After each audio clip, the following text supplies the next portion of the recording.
हो सकता है कि आपके एग्जाम बहुत ही नजदीक हैं, अब बहुत ही कम टाइम बचा है, या फिर अब तो टाइम हो सकता है कि आपके एग्जाम बहुत ही नजदीक हैं, अब बहुत ही कम टाइम बचा है, या फिर अब तो टाइम बिल्कुल ना के बराबर ही बचा है और अब डर लग रहा है कि इतने कम टाइम में इतना सारा सिलेबस कैसे पूरा करूं यार। तो दोस्तों रिलैक्स, आपको ना ही डरने की जरूरत है और ना ही पैनिक करने की। हमेशा की तरह आपको हम बिल्कुल real, practical and most effective तरीका बताने वाले हैं जिससे बहुत ही कम टाइम में आप अपना सिलेबस स्मार्टली कंप्लीट कर पाओगे। एक बेस्ट स्टडी रूटीन और टाइम मैनेजमेंट सिस्टम के साथ फुल फोकस से पढ़ पाओगे, बिना डिस्ट्रैक्ट हुए याद करने का सही तरीका सीख पाओगे और कम मेहनत करके भी मैक्सिमम रिजल्ट अचीव कर पाओगे। जिसके लिए आपको सबसे पहले ये करना होगा, complete your syllabus smartly.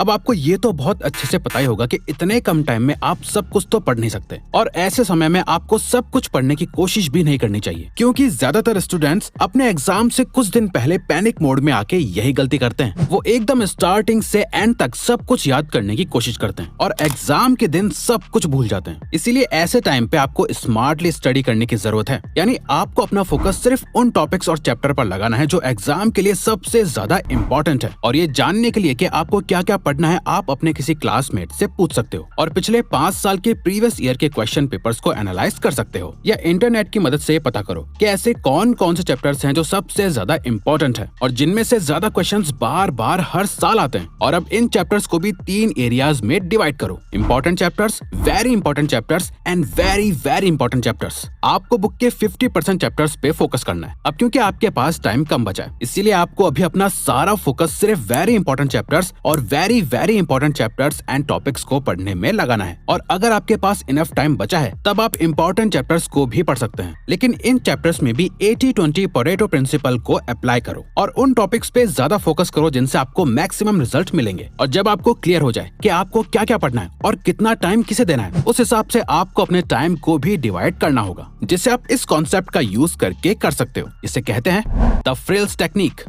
University of Melbourne में कंडक्ट हुए एक लेक्चर में सबसे इफेक्टिव टाइम मैनेजमेंट टेक्निक को सिखाया गया था, जिसका नाम है फ्रिल्स, यानी frequent regular intensive limited sessions, जिसका आसान भाषा में मतलब बस इतना है कि अगर आपको एक स्टडी मैराथन करनी है जहां आप पूरा दिन पढ़ाई करोगे, तो ध्यान रखो कि आपके स्टडी सेशंस छोटे मगर इंटेंस होंगे, जिससे आप बर्नआउट होने से बचोगे और सारी चीजों को अच्छे से समझ के पढ़ पाओगे। फॉर एग्जाम्पल, मान लो आपका टारगेट है कि आपको दिन के 8 घंटे पढ़ाई करनी है, तो सुबह 8 से 10 बजे तक पढ़ाई करो, आधे घंटे का ब्रेक लो, फिर 10:30 से 12:30 तक 2 घंटे और पढ़ाई करो, फिर 2 घंटे का ब्रेक लो, 2:30 बजते ही वापस पढ़ाई करना स्टार्ट करो, 4:30 बजे तक 2 घंटे पढ़ाई करने के बाद एक 3 घंटे का ब्रेक लो, फिर 7:30 से 9:30 तक 2 घंटे का एक लास्ट सेशन करो।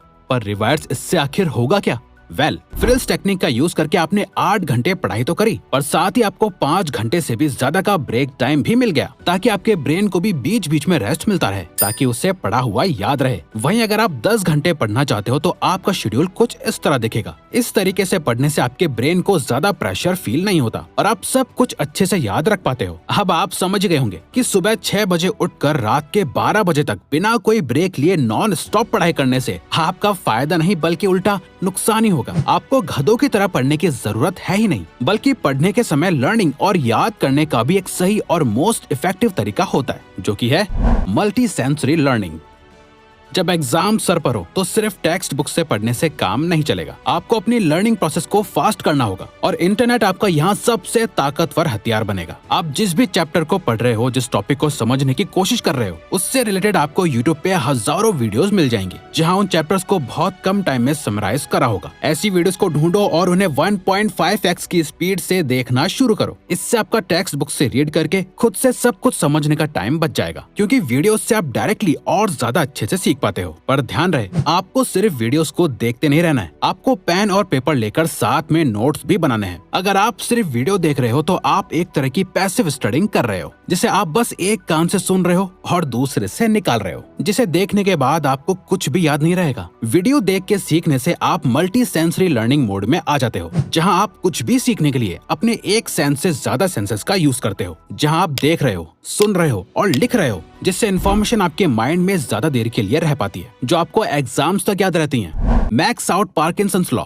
पार्किंसंस लॉ कहता है आप एक काम को करने में खुद को जितना टाइम दोगे वो काम खत्म होने में उतना ही टाइम लेगा। अगर आपका अगला एग्जाम 3 दिन में हो तो आप 3 दिनों में ही अपना सिलेबस खत्म करोगे। वहीं अगर आपके एग्जाम में सिर्फ एक ही दिन बचा है तो आप सिर्फ एक ही दिन लगाओगे। यानी आप खुद को किसी चीज को करने के लिए जितना टाइम दोगे आप उसे करने में उतना ही टाइम लगाओगे। तो आपको करना यह है कि आप अपने बिग गोल जो कि सिलेबस है उसे अपने छोटे छोटे गोल्स में ब्रेक कर लेना है, यानी आपके डिसाइडेड चैप्टर्स। अब इन चैप्टर्स को आपको डेडलाइन देनी है और एक टाइमलाइन भी। फॉर एग्जाम्पल, आपको लास्ट डे पे रिवाइज करना है या पढ़ना है और आपके पास 8 चैप्टर्स या टॉपिक्स है पढ़ने के लिए और आपने डिसाइड कर रखा है कि आप आज 8 ही घंटे पढ़ोगे, तो आपको हर चैप्टर या टॉपिक को सिर्फ 1 ही घंटा देना है, उससे ज्यादा नहीं। जैसे ही 1 घंटा हो जाएगा आपको नेक्स्ट चैप्टर या टॉपिक पे तुरंत शिफ्ट हो जाना है। पहले वाले चैप्टर या टॉपिक को लेके ही नहीं बैठे रहना। इससे होता यह है कि आपके माइंड के पास एक मेजरेबल गोल होता है। आपके माइंड में एक अर्जेंसी रहती है कि आपको इतनी देर में ये चैप्टर या टॉपिक खत्म करना ही है, इसके बाद मैं इसे पढ़ नहीं पाऊंगा। इससे होगा ये कि आपका फोकस नहीं भटकेगा और आप इस बात पर ही फोकस करोगे कि मुझे नेक्स्ट 1 घंटे में ये चैप्टर या टॉपिक कंप्लीट करना ही है, ताकि नेक्स्ट वाला या बाकी के सभी चैप्टर या टॉपिक मैं टाइम पे खत्म कर सकूं। पर ये करने के लिए बहुत ज्यादा जरूरी है कि आप सुबह जल्दी उठकर पढ़ाई करो। ऐसा ना हो कि आप सोकर ही 12 बजे उठे हो और अपने सारे चैप्टर्स को फिनिश करने में आधी रात तक पढ़ाई करो, जिससे आपको रात में बहुत कम नींद मिलेगी और अगर आपको प्रॉपर रेस्ट नहीं मिलेगा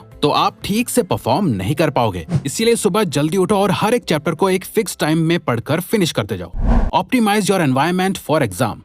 आइए इसे एक छोटी स्टोरी की मदद से सिंपली समझते हैं। दोस्तों, ओडिसियस अपने टाइम का एक बहुत बड़ा वॉरियर था, जहां वो समंदर के जरिए अपनी पूरी सेना को लेके जंग से वापस लौटकर अपने घर जा रहा था। उससे ये पहले बताया जा चुका था कि जिस रास्ते से वो जा रहा है उस रास्ते में एक आइलैंड दिखेगा और जैसे ही वो उस आइलैंड के नजदीक से गुजरेगा उसे कई सारी आवाजें सुनाई देंगी और ये आवाजें सुनने में बहुत मीठी होंगी, जैसे स्वर्ग से आ रही हूँ, जहाँ परियां गीत गा रही हूँ। और जैसे ही वो उन आवाजों के पीछे उस आइलैंड तक पहुँचने की कोशिश करेगा तो वो उस आइलैंड की ट्रैप में फंस जाएगा जो पूरी शिप को पानी में डुबा देगा।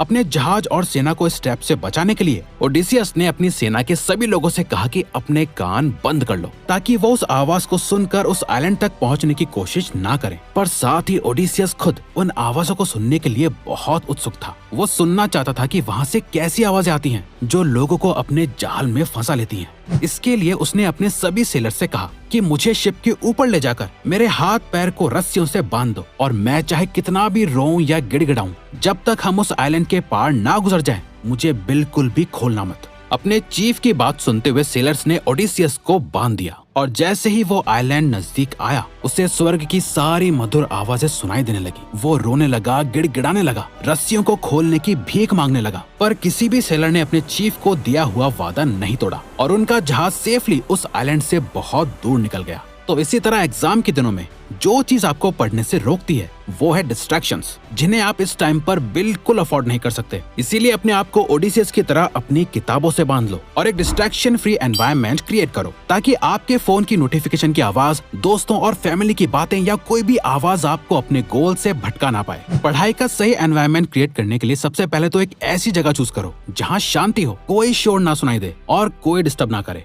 अब अपने फोन के सभी ऐप्स की नोटिफिकेशन को ऑफ करके साइड में रख दो और पढ़ने बैठ जाओ। तो इसी के साथ ये वीडियो यहीं खत्म होती है। All the best wishes for your exams and thanks for watching.